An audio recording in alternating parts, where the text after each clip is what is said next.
আসসালামু আলাইকুম। আজ আমি যে কথাটা বলবো, কথাটা আসলে যদি কারো ভালো লাগে তাহলে অবশ্যই আমাকে কমেন্টে বলবেন। সেটা হচ্ছে কোনটা, এই যে আমরা যে প্রবাসী, প্রবাসীরা প্রত্যেকটা প্রবাসী মিথ্যা কথা বলে একমাত্র তার ফ্যামিলির কাছে। কারণ এই যে আমি আমার নিজের কথাই বলি, এই যে আজকে যে আমি ডিউটিতে আসছি ঈদের দিনে শুধু একদিন বন্ধ ছিল আমার। আমার একদিন বন্ধ ছিল, অথচ বাড়িতে আমি বলছি আমার এক সপ্তাহ বন্ধ। এই যে আজকে যে আমি ডিউটিতে আসছি, বাড়িতে কি বলছি, বাড়িতে বলছি যে আমি ঘুরতে যাচ্ছি, আমি সাগর পাড়ে ঘুরতে যাচ্ছি, অথচ আমি আজকে এই যে এখানে ডিউটিতে আসছি, অথচ ফ্যামিলিতে বলছি যে আমি ঘুরতে যাচ্ছি। তাই আসলে খালি আমি না, প্রত্যেকটা প্রবাসী তার ফ্যামিলির কাছে প্রত্যেকটা কাজে, প্রত্যেকটা কর্মে বা খানা খাইতে, যে কোনো কী যে খাবার খাইতেছে, আজকে কী দিয়ে খাবার খাইতেছে, যদি আলু ছানা বা আলু ভর্তা দিয়েও খায়, তবুও বাড়িতে বলে যে মাছ দিয়ে খাইতেছি, মাংস দিয়ে খাইতেছি। কারণ আমি কী দিয়ে খাইতেছি এটা বাড়িতে যেন কেউ না জানে, কেউ বুঝতে না পারে। তাই আসলে আমরা প্রবাসীরা অনেক কিছু ত্যাগ করে এই প্রবাসে আমরা থাকি, কিন্তু এটা আসলে আমাদের ফ্যামিলিরা বা আমাদের বন্ধু বান্ধব এটা আসলে কয়জনে বোঝে।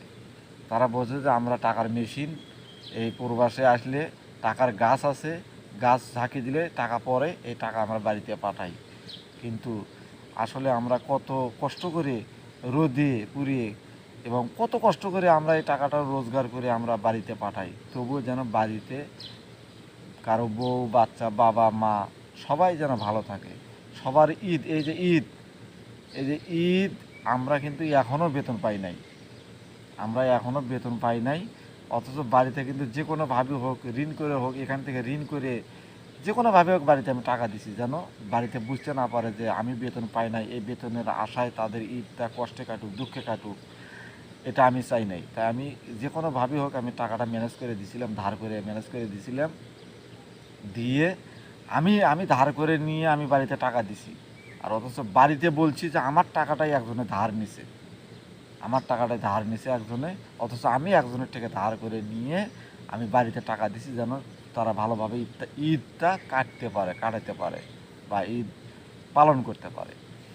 আর অথচ আমি বাড়িতে বলছি যে আমি বেতন পাইছি, বেতনটা একজনে ধার নিছে, মানে অর্ধেক আমি বাড়িতে পাঠাইছি আর অর্ধেক আমি তাকে ধার দিছি, অথচ আমি কিন্তু বেতনও পাই নাই।